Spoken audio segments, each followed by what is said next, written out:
Half of the teams left in the Afcon Cup of Nations are previous winners, but also lurking as the teams head to the quarterfinals are some giant killers who've delivered upsets at this year's tournament. David Doyle has more.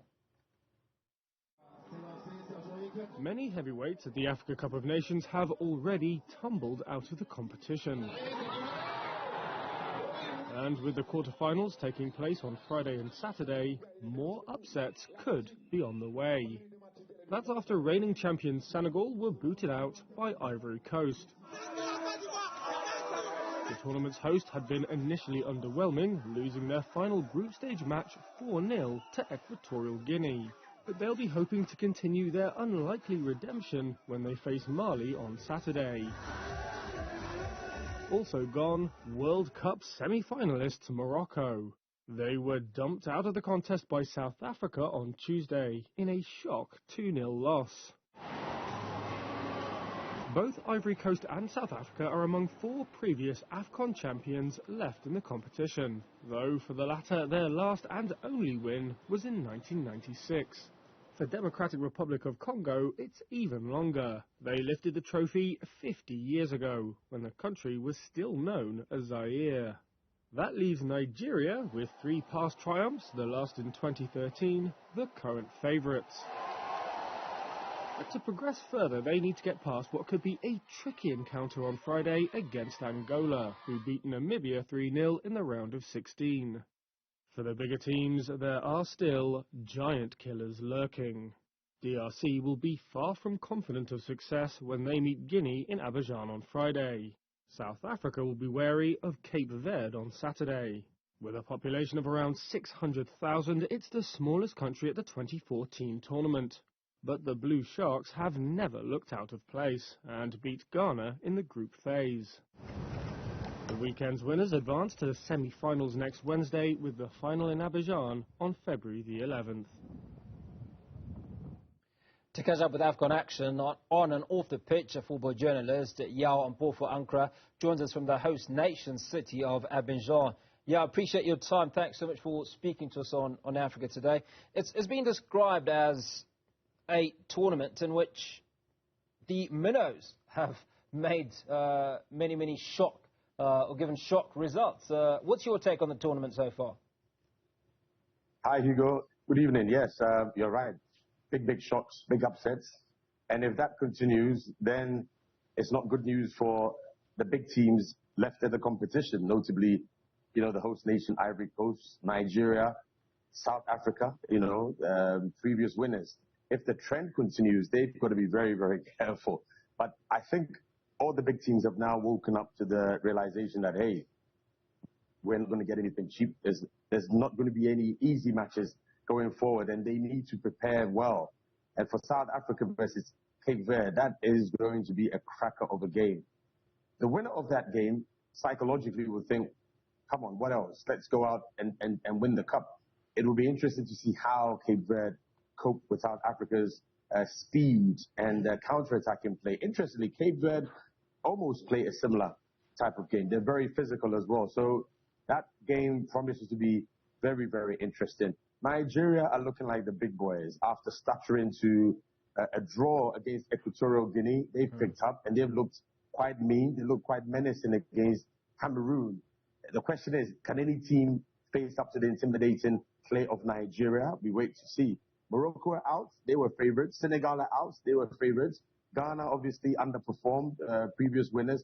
And indeed, all the North Africans are out of the competition. Previous winners, Algeria, Tunisia hosted them one in 94. They're also out. So it kind of looks like this tournament could see a new champion if the old guard do not sit up and realize that they're all being booted out. If they do, then a lot of people are betting on Ivory Coast going all the way, Nigeria perhaps, and South Africa if they're able to beat Cape Verde.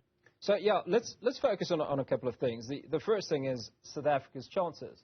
Now, you have to go back to 1996, where South Africa has performed similarly to what they've done now. And in that process, they also beat Morocco. And Hugo Bruce, who's the South African coach, spoke to a pattern that's occurring in Afcon 2023, where the minnows or the underdogs are seemingly doing the most. So how do you rate South Africa's chances? Look, against Morocco, everybody's sat up now and realized that South Africa is not just about running and, counter-attacking football. They were very smart and clever against the Moroccans and hit them on the break. They could have had more goals. And if they continue on that path, who knows how far they can go. I think the refreshing thing about the performance was mentally, they were very tough right from the beginning, right from the start to the end. They believed they could win. And so 2-0 in the end, I mean, if you didn't watch the match, you'd be shocked. But I think they deserved to win. They waited, took their chances. Yeah, rode their luck a little bit, penalty missed. But you can't say South Africa didn't play a game in which they deserved to win. And tactically, they would have the edge against Cape Verde. I think that Hugo Bros has a bit more experience. He's wily. He's known on the African continent. He knows his way around. And I think he has that experience and advantage over Cape Verde. And that could be the key. If he gets his tactics right, South Africa should be sailing through to the semi-finals. They've got a very, very big chance indeed. And I don't think they will underrate Cape Verde. Having played Morocco the way they did, I think they will give Cape Verde respect and probably do the business when they have to. We can't end the conversation without talking about Ivory Coast. Very, very nearly left the competition in the knockout stages. I mean, they went ahead courtesy of a third-place finish, and their finish was the worst. But let's talk a little bit about Ms. Faye, the caretaker boss for Ivory Coast. I mean, he wouldn't have dreamt in his wildest dreams that this is where he would be and his team. You're absolutely right. Played in France, even played in the EPL England. And apparently, word is that the likes of Didier Drogba, an ex-international, said, let's go for him.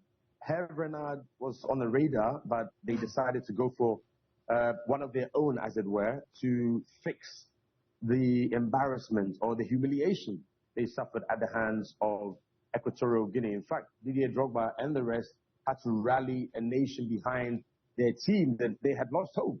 If you're losing 4-0 to Equatorial Guinea, what chance do you have against Senegal? But suddenly they've done it, and suddenly there's hope, there's belief again that they can take the next step and advance. But it wouldn't be easy against Mali. It's going to be a tough game. Can they repeat the performance, that energy level? The fans will definitely be behind them, but can they be tactically smart and fight for every ball and push it and have the confidence to oust the defending champions as they did? If they do, then Ivory Coast could notch up a victory, and I think then they will be hot favorites to host and win the title and get their third crown, which they would deserve, considering how terrible they've been so far in the tournament before they defeated Senegal. Now, if I was to ask you to make a call on who you expect to see in that final, which two teams? You know what? South Africa showed something that a lot of people haven't seen against a Moroccan side. Remember, Morocco did so well at the World Cup. This is a very experienced side, semi-finalist at the last Afcon, and you get the sense that they have nothing to fear now. They would feel we can take on any team. I tip them to get to the final. If Nigeria advance, then they would also get to the final.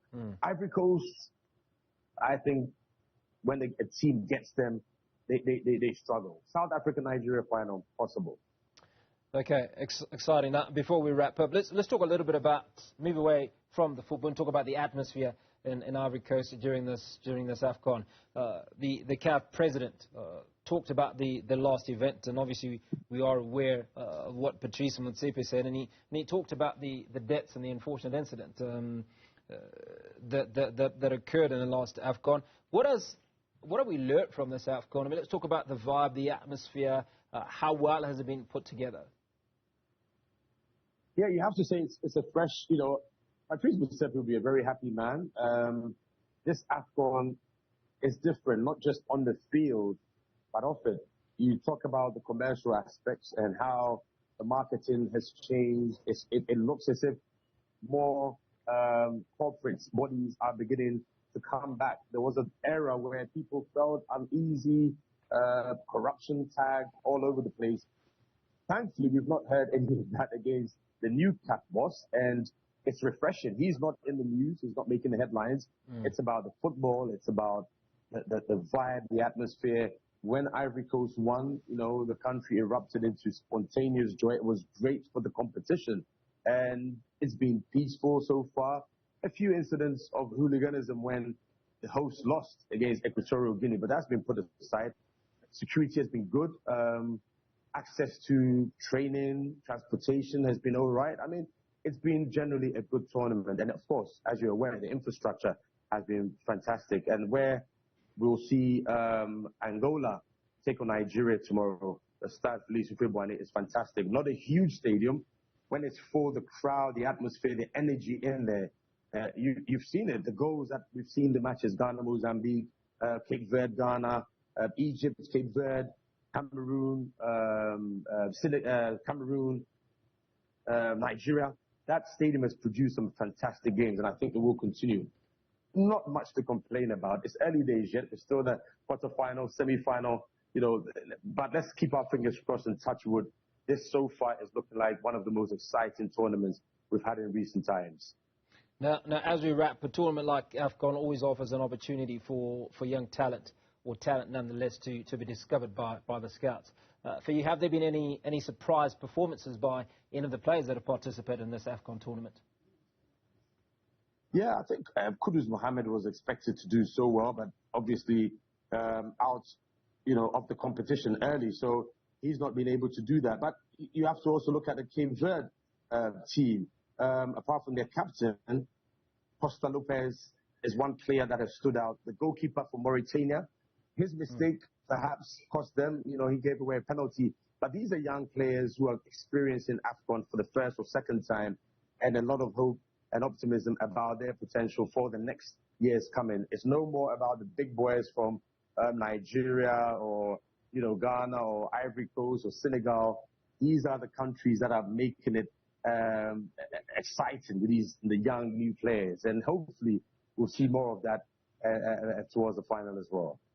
Yeah, I appreciate you speaking to us, and trust you'll enjoy what's left of this tournament.